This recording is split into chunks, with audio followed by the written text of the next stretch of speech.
दोस्तों, चिरोली की शुरुआत एक रहस्यमयी कहानी से होती है। एक साधु एक दुष्ट आत्मा मदन को पकड़ने के लिए घने जंगल में चला जाता है, लेकिन उसे जंगल के रास्तों के बारे में कोई जानकारी नहीं थी। काफी अंदर जाने के बाद उसे जमीन पर गेंद जैसी एक अजीब वस्तु दिखाई देती है। साधु उसे उठाकर एक टोकरी में रख लेता है और उस टोकरी को अपने माथे पर रख लेता है। वह सोचता है कि बच्चे इसे पाकर खुश होंगे। लेकिन थोड़ी दूर आगे बढ़ते ही उस गेंद जैसी वस्तु में से एक जीव बाहर निकलता है और साधु से बात करने लगता है। वह जीव साधु को रास्ता दिखाने लगता है, किधर जाना है, कहाँ मुड़ना है। साधु बिना सवाल किए उसी दिशा में चलता जाता है और कहा जाता है कि वह साधु आज भी उस जीव को अपने माथे पर लिए जंगल में भटक रहा है। इसके बाद कहानी आती है दो अंडरकवर पुलिस वालों की, एंटनी और सजीवन। ये दोनों एक भगोड़े अपराधी जॉय को पकड़ने के मिशन पर होते हैं। अपनी पहचान छुपाकर वे एक छोटे से गांव चिरोली की ओर निकलते हैं। पहले दोनों बस से सफर करते हैं, लेकिन चिरोली गांव जंगल के बहुत अंदर बसा होता है, इसीलिए बस से उतरकर वे एक जीप लेते हैं। उस जीप में गांव के और भी लोग होते हैं। शुरुआत में सभी लोग काफी मिलनसार और हंसमुख होते हैं। एंटनी बहुत बोलने वाला था, खासकर अपनी तारीफ खुद ही करता रहता। वहीं सजीवन शांत स्वभाव का और थोड़ा भावुक इंसान था। जैसे जैसे जीप जंगल के और अंदर जाती है, उन्हें एक लकड़ी का पुल मिलता है। पुल बहुत कमजोर होता है, इसीलिए सभी लोग जीप से उतर जाते हैं। किसी तरह जीप उस पुल को पार कर लेती है और फिर सभी दोबारा जीप में बैठ जाते हैं। लेकिन अब माहौल पूरी तरह बदल जाता है। सभी लोगों का व्यवहार अचानक रूखा और शक भरा हो जाता है। वे एंटनी और सजीवन से सख्त लहजे में पूछते हैं, तुम लोग यहाँ क्यों आए हो और कौन हो तुम? एंटनी जवाब देता है कि वे दोनों मिट्टी खोदने वाले मजदूर हैं और उन्हें गांव के थंकन ने बुलाया है। इस पर गांव वाले कहते हैं कि थंकन तो यहाँ है नहीं, लेकिन फिर भी वे दोनों कुछ दिन रुक सकते हैं और उसका इंतजार कर सकते हैं। दोस्तों, इन दोनों पुलिस वालों के पास जॉय की कोई फोटो तक नहीं होती। वे गांव पहुंचते हैं और वहां एक ताड़ी की दुकान पर जाते हैं, जिसे थंगाचन चलाता था। गांव में एक अजीब बात थी। यहाँ के लोग आपस में भी गालियां देकर ही बात करते थे, जैसे यही उनकी आम भाषा हो। थंगाचन भी उनसे सवाल करता है कि वे यहाँ क्यों आए हैं। फिर जब उन्हें पता चलता है कि ये थंकन के यहाँ आए हैं, तो वो कहता है कि जब तक वो वापस नहीं आ जाता तब तक वे दोनों वहीं पर रुक सकते हैं। इसके बाद एंटनी और सजीवन वहीं रुक जाते हैं। खाने पीने के लिए उन्हें दारू मिलती है और जंगल में शिकार किए गए जंगली सुअर का मांस खाने को दिया जाता है। धीरे धीरे दोनों वहां के कामों में भी हाथ बटाने लगते हैं। सजीवन अच्छा खाना बना लेता था और एंटनी साफ सफाई का काम संभालने लगता है। लेकिन वहां रहते हुए सजीवन को बार बार ऐसा एहसास होने लगता है कि वह इस जगह पर पहले भी आ चुका है। रात के समय जब दोनों सोते हैं तो आसपास से अजीब अजीब आवाजें आने लगती है। रात होते ही पूरा इलाका घोर अंधेरे में डूब जाता था। बिजली सिर्फ ताड़ी की दुकान में ही थी। अजीब बात यह थी कि धीरे धीरे इन दोनों को यह सब अच्छा लगने लगा। जब वे गांव वालों के साथ होते तो बिल्कुल उनकी तरह बर्ताव करने लगते, लेकिन जब दोनों अकेले होते तब असली बात करते कि जॉय को पकड़ा कैसे जाएगा, जबकि उनके पास उसकी कोई फोटो तक नहीं है। एंटनी कहता है, कोई बात नहीं, हम यहीं से उसे पकड़ कर ले जाएंगे। दोस्तों, ये गांव बहुत छोटा था, लोग बहुत कम थे और जंगल बेहद बड़ा और घना और रहस्यमय। अधिकतर समय वहां कोहरा छाया रहता था। हर आदमी देखने में किसी अपराधी जैसा लगता था। एक दिन गांव में एक कार्यक्रम रखा जाता है जो चर्च में होना था। सजीवन थंगाचन से पूछता है, यहाँ चर्च कहाँ है?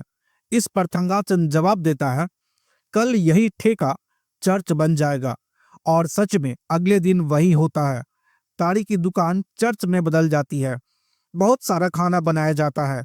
सारे गांव वाले इकट्ठा होते हैं, प्रार्थना होती है, फिर सब मिलकर खाना खाते हैं। एंटनी और सजीवन भी सबके साथ बैठकर खाते हैं और खाते खाते सबसे घुलने मिलने की कोशिश करते हैं। शाम एंटनी गांव के ही एक आदमी के साथ शिकार पर जंगल चला जाता है, लेकिन वह अगली सुबह तक वापस नहीं आता। सजीवन को घबराहट होने लगती है। जंगल का कोई भरोसा नहीं होता। अगर एंटनी को कुछ हो गया तो वह बिल्कुल अकेला रह जाएगा। इसी डर के कारण सजीवन जंगल में उसे ढूंढने निकल पड़ता है। जंगल में चलते हुए उसे बार बार एक अजीब सी आवाज सुनाई देती है और हर बार उस आवाज के साथ उसे ऐसा लगता है कि वह इन रास्तों पर पहले भी चल चुका है। कुछ समय बाद एंटनी वापस लौट आता है, लेकिन इस बार सब कुछ पहले जैसा नहीं होता।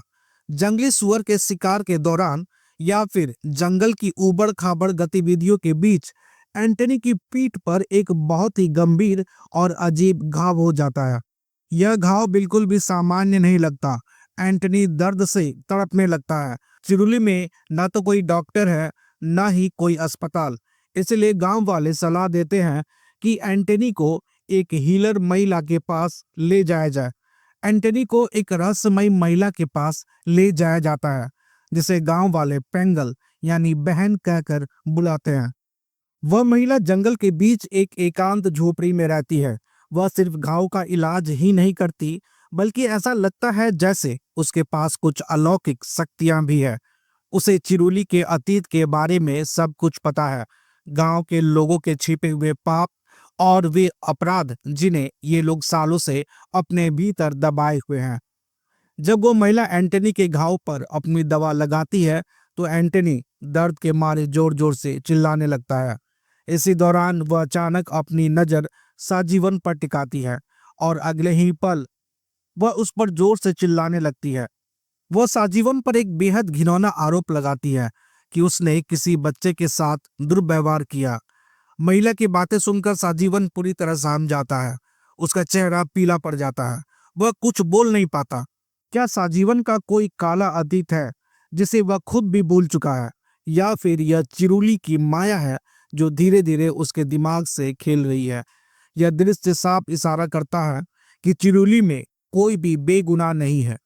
यहाँ की हवा में ही कुछ ऐसा है जो इंसान के भीतर छिपे अपराध बोध को बाहर खींच लाता है।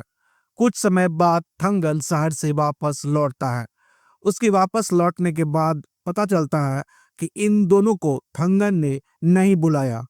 तब गांव वाले उन दोनों को मारने या गांव से निकालने की धमकी देते हैं, तो माहौल बेहद तनावपूर्ण हो जाता है।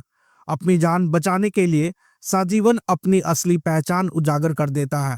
वह थंगन को बंदूक की नोक पर काबू में ले लेता है। पूछताछ के दौरान थंगन एक चौंकाने वाला खुलासा करता है।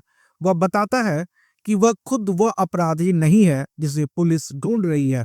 वह कबूल करता है कि असली जॉय उसी के घर में मौजूद है। थंगन उन दोनों पुलिस वालों को अपने घर ले जाता है। वहां वे जॉय को लकवाग्रस्त हालत में पाते हैं, बिल्कुल बेबस बिस्तर पर पड़ा हुआ। थंगन और उसकी पत्नी पुलिस से जॉय के लिए दया की भीख मांगते हैं, लेकिन सजीवन का दिल नहीं पिघलता। पुलिस जॉय को अपनी जीप के पीछे रस्सियों से बांध देती है। जैसे ही वे उसे लेकर गांव से निकलते हैं, चिरुली का माहौल और भी भयानक हो जाता है। गांव वाले उन्हें रोकने की कोशिश नहीं करते, बल्कि वे एक रहस्यमयी मुस्कान के साथ उन्हें विदा करते हैं, मानो उन्हें पहले से ही पता हो कि ये लोग कहीं पहुंच नहीं पाएंगे। रास्ते में जो जॉय अब तक बीमार और बेबस लग रहा था, अचानक अजीब हरकतें करने लगता है। उसकी आंखों में एक अलग ही चमक आ जाती है और वह डरावने अंदाज में हंसने लगता है। जॉय पुलिस वालों से साफ शब्दों में कह देता है कि वे चाहे जितनी भी कोशिश कर ले, इस जंगल चिरुली से कभी बाहर नहीं निकल पाएंगे। जैसे ही पुलिस जॉय को गिरफ्तार कर उस लकड़ी के पुल की ओर बढ़ती है जो चिरुली से बाहर निकलने का इकलौता रास्ता है, वे देखते हैं कि यहाँ तो वो पुल गायब हो चुका है, या फिर रास्ता बार बार घूमकर उन्हें उसी जगह वापस ले आता है। जैसे जैसे रात और गहरी होती जाती है, आसमान में कुछ ऐसा दिखाई देता है जो सामान्य नहीं है। आसमान में एक नहीं बल्कि दो चांद या फिर विशाल चमकते हुए रोशनी के गोले दिखने लगते हैं। यह इस बात का संकेत है कि चिरुली पृथ्वी का सामान्य हिस्सा नहीं है, बल्कि यह किसी दूसरे डायमेंशन या फिर किसी एलियन पोर्टल से जुड़ी हुई जगह है। धीरे धीरे जीप जमीन छोड़ने लगती है और हवा में उड़ने लगती है। यह दृश्य दिखाता है कि अब वे इंसानी दुनिया के सीमाओं से बाहर निकलकर किसी दूसरी ही वास्तविकता में प्रवेश कर चुके हैं। फिल्म की शुरुआत में सुनाई गई लोक कथा याद आती है, जहां एक पुजारी दुष्ट आत्मा मदन को पकड़ने के चक्कर में जंगल में भटक जाता है और कभी वापस नहीं लौट पाता। ठीक उसी तरह जीप का हवा में उड़ना यह दिखाता है कि ये पुलिस वाले, जो यहाँ पुजारी का प्रतीक है, जॉय, मदन को पकड़ने के जाल में इस कदर फंस चुके हैं कि अब उनके लौटने का कोई रास्ता नहीं बचा। वे अब उसी अनंत चक्र का हिस्सा बन चुके हैं जहां से बाहर निकलना नामुमकिन है। जीप के उड़ते समय हवा में हजारों की संख्या में नीली और सफेद चमकती रोशनियों के गोले दिखाई देते हैं, जो इस मायावी दुनिया को और भी डरावना बना देते हैं। उड़ती हुई जीप के अंदर साजीवन के चेहरे पर डर का नामो निशान नहीं होता। वह रहस्यमय तरीके से जॉय के साथ हंस रहा होता है। उसकी आंखों में एक अजीब सी चमक होती है, जो ये इशारा करती है कि अब वो पूरी तरह से इस मायावी दुनिया का हिस्सा बन चुका है। चिरुली का निष्कर्ष एक चेतावनी की तरह सामने आता है। अगर आप बहुत लंबे समय तक राक्षसों से लड़ते हैं, तो एक दिन आप खुद भी राक्षस बन सकते हैं। यह फिल्म दर्शकों को एक ऐसे चक्र में छोड़ देती है जहां अंत ही शुरुआत है और शुरुआत ही अंत। दोस्तों, यहीं पर यह रहस्यमय और डरावनी कहानी खत्म होती है। आपको ये कहानी कैसी लगी मुझे कमेंट करके जरूर बताइएगा। मैं मिलता हूँ फिर किसी नई और डरावनी कहानी के साथ। इस कहानी को पूरा सुनने के लिए आप सभी का बहुत बहुत धन्यवाद।